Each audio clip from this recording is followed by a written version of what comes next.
Dear. Hello, my name is Rachel. I'm in my second year and I study German and Spanish. I'm Beth, I'm also in my second year and I'm studying German linguistics. Hi, it's an honour to meet you both. My name's Chris. I'm in my 4th year at Southampton and I'm studying German and history. Hi, I'm Margaret. I'm in my 4th year and I'm studying English literature and German. I'm Lucy. I do German and French and I'm in my final year as well. Yeah, my name is Gülden and I'm for a traineeship here. For a traineeship, internship. Yeah, my name is Melis. I'm also here for an internship and I study English and German. Yeah, we're very privileged to have two German students from Münster for a short period to help us with the website and to interact with the students, and then we'll be doing the filming and the rest of it. Now, students have prepared questions, so I think we should start with the questions if that's all right with you. If there is time, I think Adrian and I will have a couple of questions, but we'll see how it goes. Okay, so who wants to start? Yeah. Jan, when composing your poems, do you start with any specific theme or an object? Sometimes I do. It's the beautiful thing about writing poetry, I think, is that you can start with just anything. Every new poem is a new surprise because you just don't know what's going to happen and what you're going to stumble upon, and maybe with subject matter. So it can be an object. I mean, it could be a cup of coffee. It has been a glass of water for Joseph Watson, for example. He's written a marvelous poem, A Glass of Water. It can be your own nose. William Carlos Williams starts off a poem by calling out, "Oh, sweet nose of mine." And or even your own shoes, like John Singer wrote his own shoes. And it's a splendid poem. But it doesn't stop at shoes, but it goes on, and it's about a lot more than just shoes. So I think for me personally, it's the most marvelous thing that you can start with a carpet or a glass of water and end off it in some region you have never expected to find yourself in, and suddenly have questions raised or even answered that you didn't think you could raise an answer in that particular poem. That's beautiful. So it can be an object, it can be some uttering by somebody here with us, or a historical figure. It's a way in, isn't it? It's a door. It's a door, yeah. And a Schwelle, yeah. That's the beautiful thing. It can start off with just anything. But hardly ever a subject matter like freedom or love, those abstract themes are a bad way to start a poem with, I think, because the danger is that you just stay in that abstract realm and don't leave it, and you end up having a poem which doesn't say anything at all. Those little central matters are the wonderful things to discover and to start off with, which we did with the yak, of course, or the bike wheat, or the tea bag. Yeah, a tea bag is a lovely thing to start up with. Recently I've written poems about a saw, about horseradish. No, horseradish, that's me that radish. Yeah, the white radish. Yes. The white long radish. Vegetables in general are lovely thing to write. Yes, yeah. It's a whole garden by now. Food is perfect to not only prepare and cook, but to write about as well. Be it filled mushrooms or pastries, the quince jelly. Making us hungry. So just anything. The beautiful thing about poetry is really that anything can come into it. And writing poetry is eclecticism in the best possible way. You gather whatever you find and can work with basically everything. But it also, in a way, gives the lie to the idea that the poem is about something. That's true. Because we may have something like a tea bag or a quiz, but if that is the way into the poem, and you look at the poem, then what do you find inside the poem? And it's not quinces all over the place. The quince was just the way in, but what's happening in the poem is often much bigger, broader than a tea bag. And it should be too. I mean, that's the beautiful thing about it. There has been a sort of Alltagslyrik in the 70s, which I don't find particularly exciting, because it remains right there. It just lists up the toothbrush and whatever, but there's nothing more. It's a way of... except the lines, the form. Perhaps the form, but not even that sometimes. And it's really a way of writing poetry without writing poetry. And that's all. An attempt to write poetry without writing poetry. Deliberate. Standfoto. Yeah. Well, I like being, but other poets really try to hold themselves back, and because at that time, I suppose, it was a bit verdächtig to write with metaphors and so on. Rightly so, perhaps. Metaphysics. In the poem Hawthorne, you begin with natural imagery in the first two stanzas, and then this develops into the theme of people.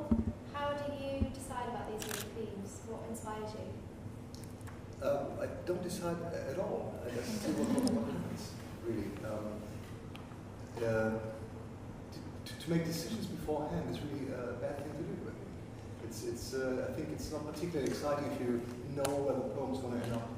If you know from the start where you want to go to, then you basically fill up the form and misuse the poem in a way as well, I think. I think it's more exciting, at least for myself, if I don't know where I'll end up. So I don't decide in advance, but I start with the Hawthorne, for example, and I can see what happens and what the Hawthorne may reveal in the process of dealing with it and thinking about Hawthorne. And in the process of using a particular form perhaps as well. So I do decide on form and decide that at a certain point that a haiku, this Hawthorne poem is a short sequence of haiku poem, which is this Japanese form. You know that, and if not, then tell me. This little haiku form, and that's a decision I make at a certain point. But still, I don't know where that leads me to. In fact, the form is a way of prolonging the process of not knowing where to go to, and a form of mechanism which comes in and then leads me to this hitherto unknown region I'd like to discover. So I didn't know in advance that it ends with the people and the train. But looking back, it seems quite, well, for me, rather satisfying. Yeah.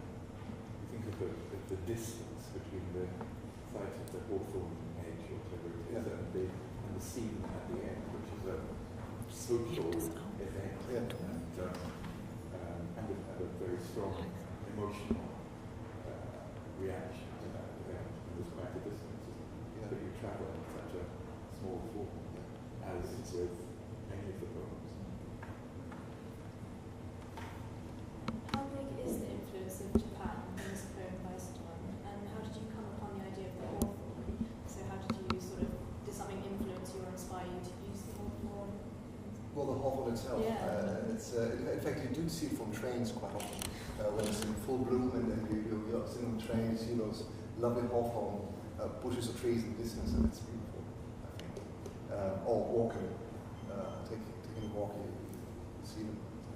But there's no literary reference or nothing symbolic about Hawthorne. It's just the Hawthorne itself, which I found beautiful to think about and to deal with and to honor in writing a poem about it. But Japan, I must say, is not.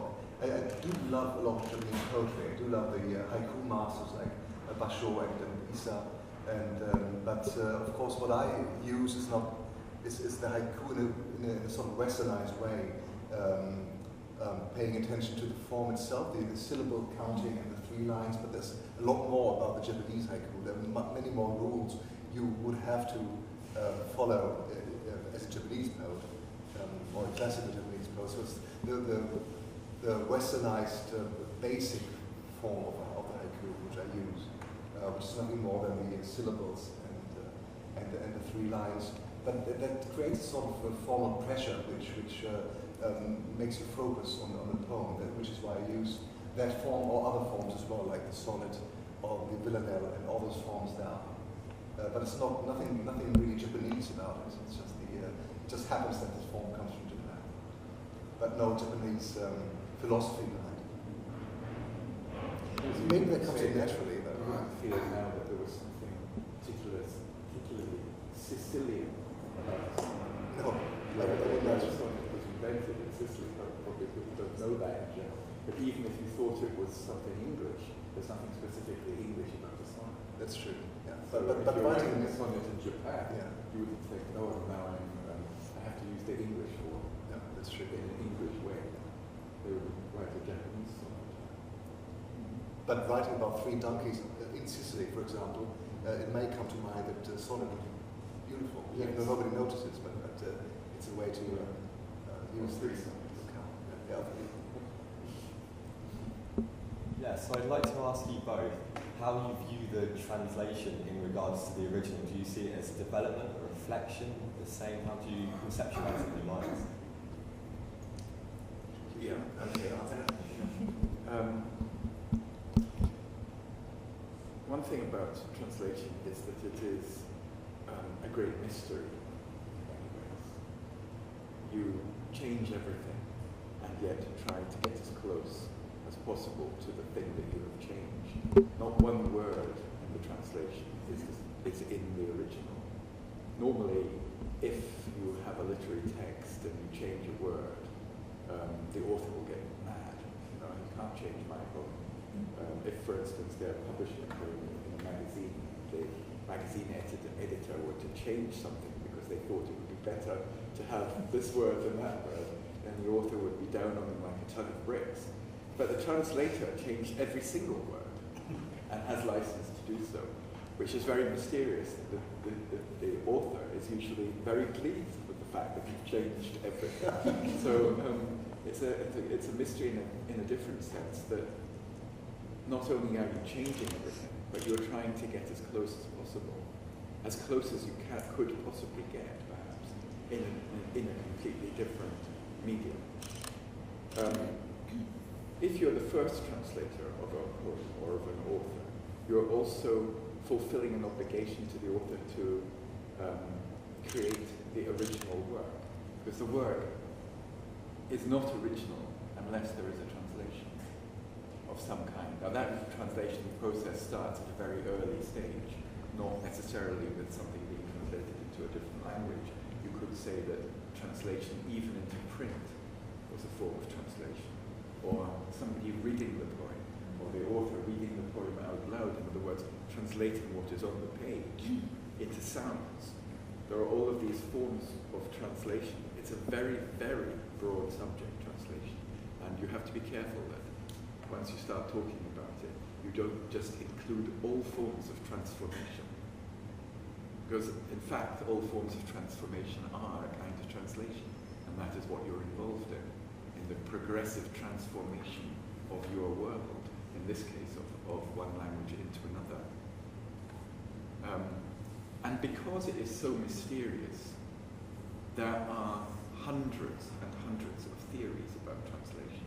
It's because when you start thinking about it, you come up against this mystery. And as soon as you have a mystery of that kind, a place where you can't, in a sense, go forward clearly, then theories proliferate. And they come up against that, and in a sense they fall down, because there's no way that the theory is going to be verified as the truth, which is what a theory wants to be at some stage. And so, with translation, all you have is a mystery and thousands of theories which are proliferating all the time, with nobody actually having a right to have found the answer to the question that you're asking.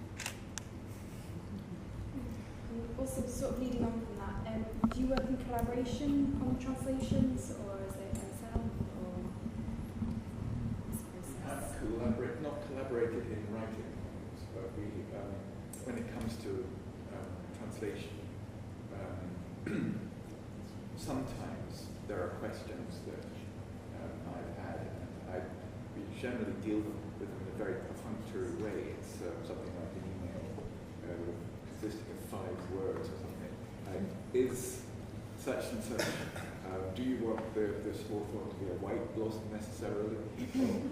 What wasn't one of the questions, but some flowers that have, this is just an example, it could be anything, blossoms of different colours. So the decision if I had not seen something in the poem that necessitated that it was white or that it was pink or it was because of something else in the poem that becomes pink or whatever, then if I was blind to that for some reason, he might put me right. It can be an advantage if the author's still alive, isn't it? And it can ask him or her. It can be a burden, I'm sure, as well. If there are poets, I believe, who try to influence what the translator does. And there are also ones who refuse to answer the questions. Which is okay, sometimes. But personally, if I translate some English poet who's alive and whom I can ask, I don't hesitate to do so.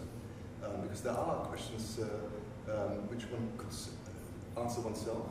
But surprising, there are surprising answers you couldn't, or I as a non-native speaker couldn't have expected.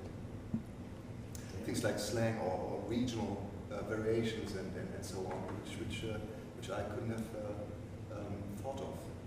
So oftentimes I've been pleasantly surprised by the answer I received, and it did help me a lot in trying to write a good German equivalent of that poem, of that English poem. I had an experience with a poet recently translated who had never been translated before, I think. And she was very helpful, and I had lots of questions of very difficult poems. It was SoGerman. Very difficult poems with many references. Translated herself as well? No. She's a translator. So she is a translator, yes. Sorry. Yeah. I thought you said she had. No, she's a translator herself, so she knows something. She knows the intricacies of all of this, but she had never been translated before. Her poems had never been translated. I think on one occasion they had been translated before, but she didn't have much experience of a translator asking her questions. So the particular poems that I was translating did necessitate decisions, and I had to find various references in the poems. I wasn't quite sure with some things. And I asked her, and it developed into quite a discussion. And later on, she told me that she didn't like it.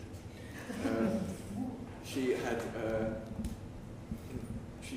not that she didn't like me, it wasn't anything personal like that. It was simply that she, after a while, she began to feel differently about her own poems through this different kind of questioning of their existence. She no longer felt as free with them. They felt somehow burdened down by all this questioning, all this knowledge, and all of the things that she had done quite lightly and freely had suddenly become very heavy in her mind. And she didn't like that process. So it's quite interesting to know that it can go both ways. We did sit down at a very late stage of your translation. We sat down and read out the German and the English version, and then tried to discover the similarities in the sound structure. That was on the bus. There wasn't a bus from Cambridge to Oxford. That's right. And that was that happened at a very late stage when the translations were basically finished. But it was very important, wasn't it, that session? Well, it was fun, and probably... The bus was practically empty, wasn't it? It was just us having a little seminar. Yes. That leads on well to the next question. Can the translation influence or cause revisions of the original? In terms of... Could you repeat that? Does a translation influence the original? So if you've already got the original poem, which has already been printed and published, and then you're in the process of doing your translation, and you're having these discussions, does that make you go back to your original and revise it in some way and make changes? Very good question. Can be answered in different ways. You can have a go first. In general, I would say no, because the poems which are chosen to be translated have been finished in the source language a long time ago. So I think I wouldn't want a poem, maybe for similar reasons, like Kinski was feeling unfree. I would have the same feelings if a work in progress were to be translated into English while I was still working on it. I would never want to do that because if a poem is finished, in my opinion, I can take a step back and look at it or try to look at it as if were a distant reader myself, and not the author of it at all, and then talk about it rather objectively when talking to you and talking about it as a thing to be translated. Yes, but in the process of writing a poem, yeah, exactly. But in the process of writing a poem, I wouldn't dare do that. I think I would never do that because it's a different way of approaching a poem. So, but has it happened though that a change of poem? I don't remember anything that changed. I don't remember. I know that does happen very occasionally.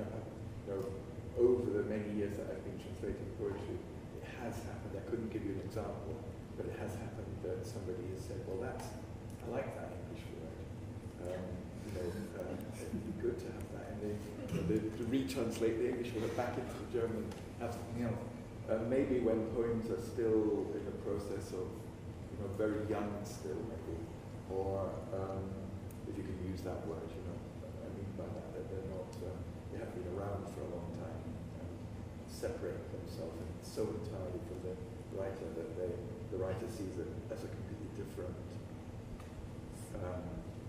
as no longer attached to themselves. But even in other occasions, there have been even occasions when I've pointed out things to authors and said, "Look, actually, I know what you mean to say here, but you're not saying it because that doesn't mean that," and so on, where they have actually seen that they didn't really, they've said something they don't really want to see.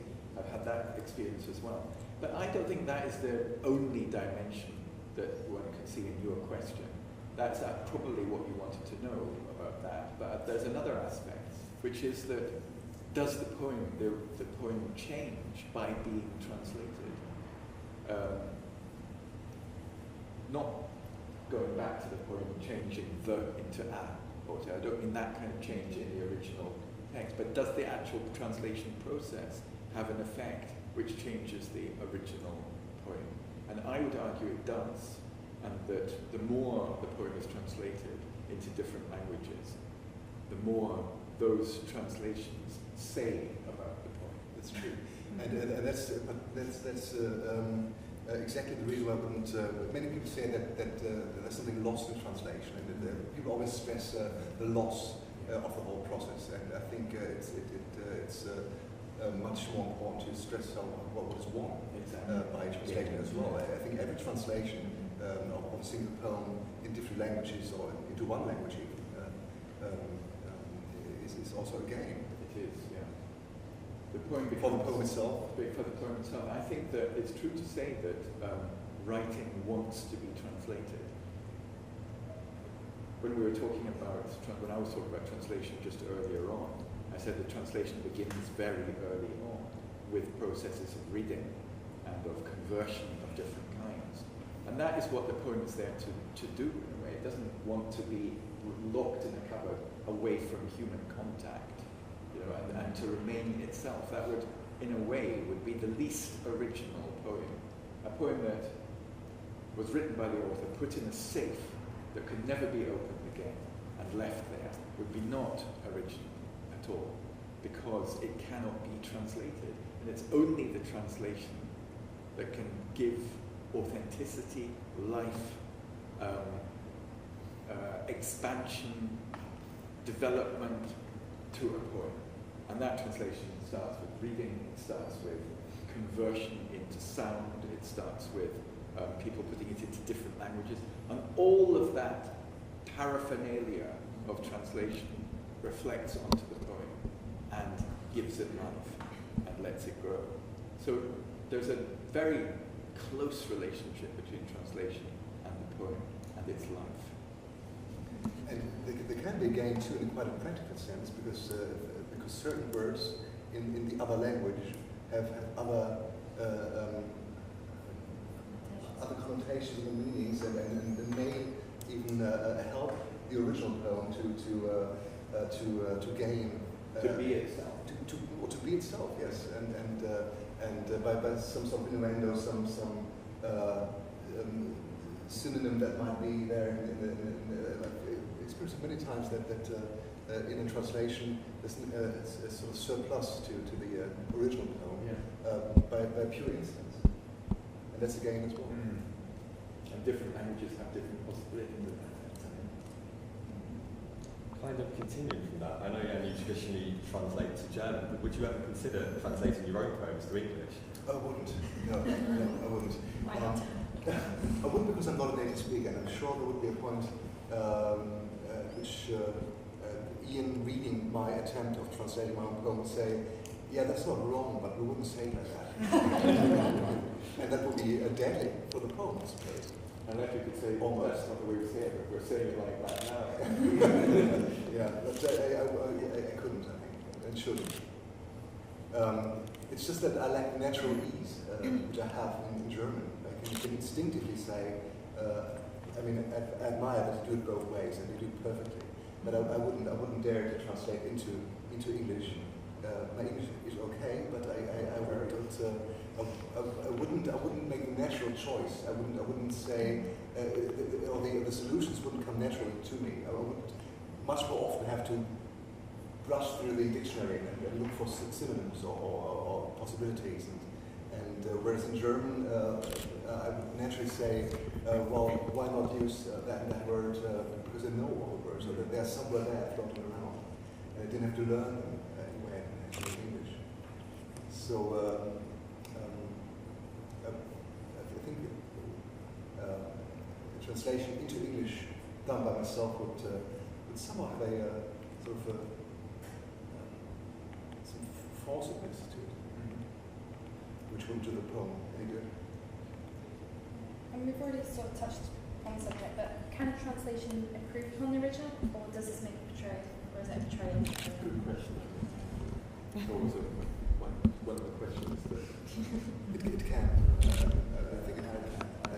I don't have an example I could give now, but I have read and heard translations which were better than the original, because they did add by means of using the riches of their own language in improving the original poem. Suddenly there were more possibilities and more allusions and a greater richness than the source language would ever have allowed. One example that comes to mind is, though this is not necessarily, this is more about languages than about specific poems and their improvement or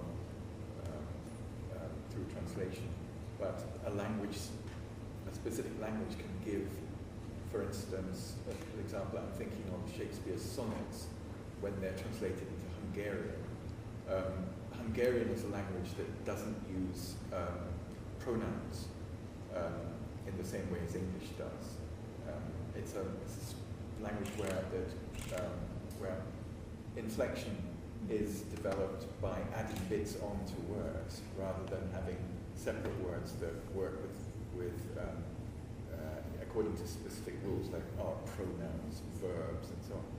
And so when the sonnets are translated into Hungarian, and if you take, for instance, the whole thing about gender of the people who are being spoken of in the sonnets, or spoken to, or even speaking in the sonnets, which is a topic that is much discussed by literary scholars when they're talking about the sonnets. In Hungarian, the whole situation is completely different because the genders are not specified anyway, so that the lover could be a man or a woman without it being specified through gender signals.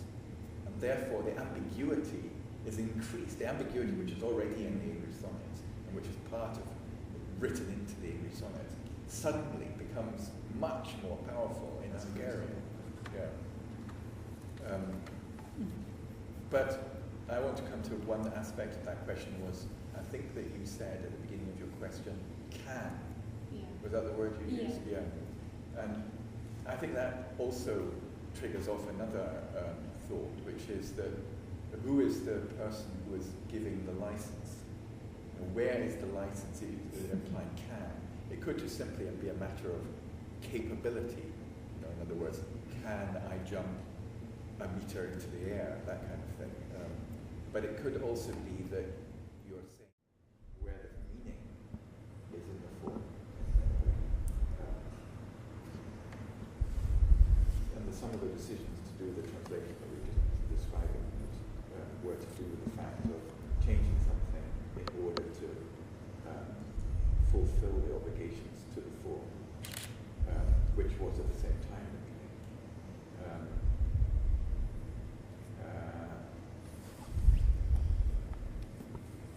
don't, in my way of going about things, I think that the greatest challenge, and therefore the most likely way that a translator is going to be filled with a good form of ambition, is to get everything, and not to start out with a feeling I'm going to have to mangle this in some kind of way in order to do the job, because I wouldn't be doing the job if I started out with that idea. I don't want to favour anything in more than the poem itself favours. I want to get the whole poem, the whole way that it works. And of course there are situations that can lead you into, but that's the whole drama of translation, is that when you are faced by things that seem impossible, you are drawn into a part of yourself or potential that you have that might not otherwise be used to find a translation. There's always some solutions. There is, because there never actually is. It's related to the fact that people would say translation is impossible, or translation of poetry is impossible. But that is only, to say that is so lazy, because actually that is where it begins, with the knowledge of the impossibility. That is where the translation begins, where all the fun starts, all the challenge, or everything that can enrich both of the languages starts with that impossibility. If you stop there, you've given in from the very beginning. And that, I think, would be the same state of affairs as if you were to say, right, I'm going to favour the form over the meaning, or I'm going to favour the meaning over the form. You know, you're not rising to the challenge if you do that.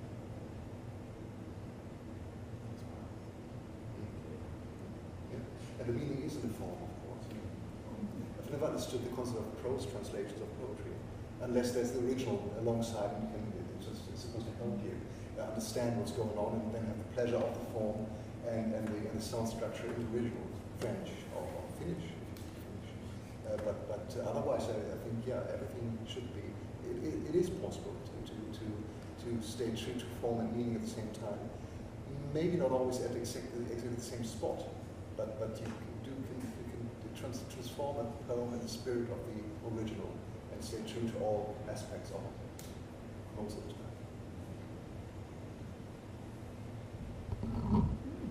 Well, thanks very much so far. We've just been 5 minutes over the time we've allocated, but I know there are a couple of people here, my colleagues, who would like to ask a question. Is it okay just to go on for that 5 minutes? I think we need to be finished by 1:45 at the very latest, because people have to set up. So it's now 25 to... Yeah. Is that okay? Oh, that's wonderful. Okay, then Heidi. Can I ask you about it? I'd like to ask you something. I already said to you this morning I was totally taken aback by the readings yesterday, totally kind of drawn in. And what reading a poem brings out is obviously the poem is a sensory thing. You respond to it as a kind of sensory thing. You hear it, you see the gears, you know, in front of you, and it kind of draws you in an entirely different way than if you're just sitting at the table reading it in a book silently. So I was wondering in how far the sensory aspect, you talked about emotions, but the sensory kind of aspect of the poem, in how far that affects your process of translating it. I mean, do you read it aloud? Do you ask Jan to read it?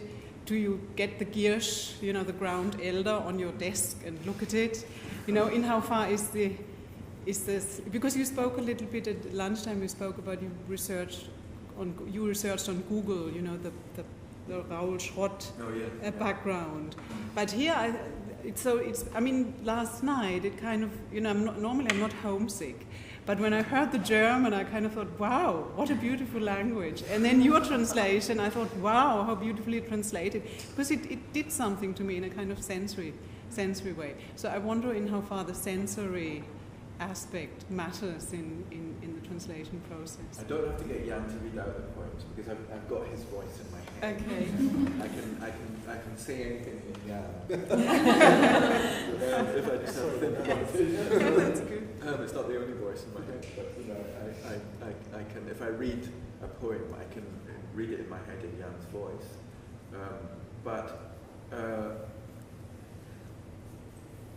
The sensory thing is absolutely important. Absolutely. Yeah, there's sound is. If you didn't have it, the poem wouldn't be there at all. You know, so actually, it is crucial and absolute. The whole sensory apparatus that we have, including its imaginative extensions. Yes. So that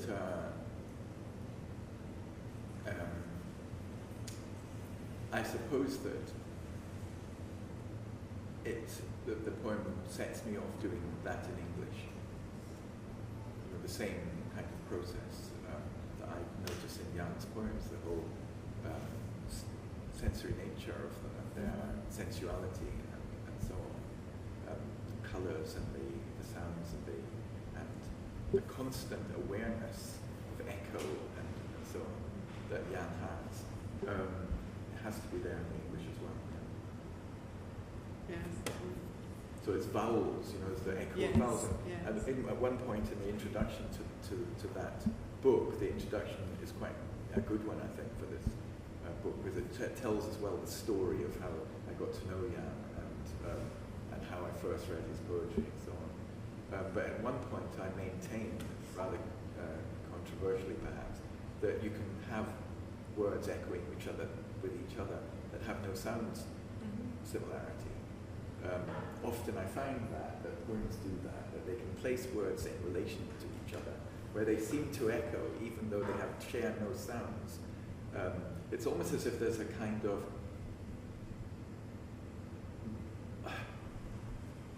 energy which is bouncing off words rather than simply being bouncing off sounds. So that if the word has a similar weight to the other word in a sentence, it also creates a kind of echo. It creates a rhythmical echo, which is not to do with the sound. So you're aware of that kind of thing going on as well with Jan's poem, because they're actually mostly fairly short poems. They're about, usually most of them are under a page long. And so these are structures in which sound has an incredibly important function, and it's multi-dimensional, and it's formally constrained and being channeled in specific ways by its form, and all of that has to be recognized when you're reading it, which, as I have maintained, is your first translation, and that reading has to be found somewhere in the English language. And also in writing the poem itself, it's so important to again and again repeat a line and read it out loud to yourself, even though it may sound silly for the neighbors, but to repeat and listen to the line and see if that works or not. You could find out only when reading it out loud to yourself. Yes, yes. The single lines and the whole poem itself. Yes. So you work almost like a composer. I don't know how composers work. Sounds like it, yeah. The music, listening to the music. Adrian, what did you ask? The question I want to ask has already been answered with it was precisely about the sounds in the gift. So, I was curious whether the translator chooses the poet or the poet chooses the translator. How does this work? I mean, you said there was you wrote about this in the introduction, but I haven't read the introduction, so maybe you could say a few words about it. How did you find each other? Well, the translator, the poet. Because but I think it works in two ways. Even in the real world events that happened between us, it worked in two ways. You came up to me and said, I've written a book, would you like to see it? More or less, yeah. I mean, we got into a conversation and you had your manuscript with you. That's true, but I showed you the box beforehand. Yes, that's right. First of all, you met in seduced me with a very which was, go on. So I did shoot you, didn't I? Yeah, in a sense, yeah. Well, we met with the British Council in a monastery, actually, close to Bonn in Germany. And, very chaste. Yeah, and it's true that I had the proofs, I believe, of my first collection with me, which was due to appear 2 weeks afterwards. After that, and I was proofreading the book. And yeah, I gave it to you. That's true. You gave it to me. I read it overnight. Yeah, but you gave it back to the next one. Yeah, that's true. But we started talking about, it was a sort of magazine I published, a cardboard box based on Marcel Duchamp's boxes, and I gave that to you. You didn't give it to me, but you showed it to me. You held it open, you sort of opened the touch this slowly, and I thought, it's going to be interesting. I describe all this in the introduction to the book.